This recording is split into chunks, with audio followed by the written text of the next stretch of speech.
Well, hi, mindful ninjas.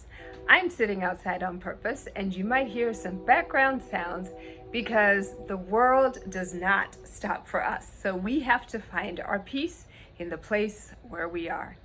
I hope that you are being disciplined in giving yourself the luxury of time and taking time to harness the power of mindfulness and set your intentions for each day so you can live and work to your highest and best purpose. Today we're talking about letting go of that alternate ending. Most, if not all of us, can imagine the alternate ending to just about every critical aspect of our lives, right? Maybe you can imagine that ultimate life you would be living if only you had married that other person, if only you had those other children or those other pets even. Many parents this year could clearly visualize the graduation they would have preferred for their children.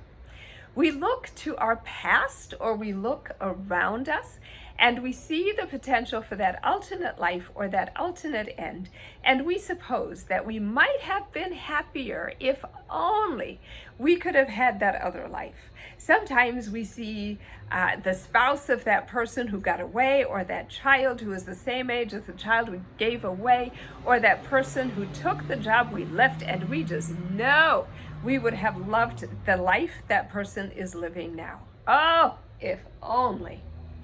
But the alternate ending is problematic for several reasons. So first, it breeds dissatisfaction. As long as you are looking over the fence and imagining that the grass is greener, then yours is always going to look that much more brown. Second, it prevents you from being fully present in the ending that you do have.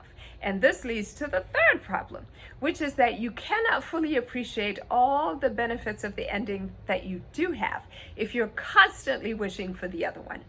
You are much more likely to miss some of the wonderful things that you have at your fingertips right now if you are constantly looking over the fence at some other life you wish you had. Mindfulness is about being present in the moment without being judgmental and without being overwhelmed by what's going on around you. It sounds simple, but it's really difficult to do. And because it's a moment-by-moment practice, it's not a destination, but a way of moving through the world. So as you walk through the 5-minute, 5-day reflections this week, try really hard to focus on the value of the ending that you do have right now.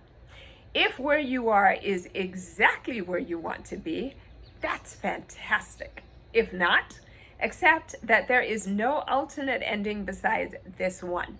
There was never going to be a different child or a different graduation or a different spouse or a different job or a different circumstance than the one we are living through right now. And every choice that you have ever made and every situation that has arisen in your life has led you to where you are right now. Not next door, not over there, but right here. To the extent that you can change what you don't like, then put a plan together to change it. Send me a note. Let me know how you're doing.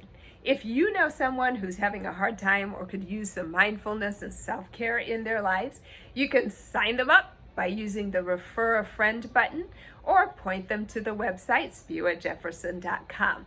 You can also join us on Facebook or Instagram for additional content through the buttons at the bottom of this email.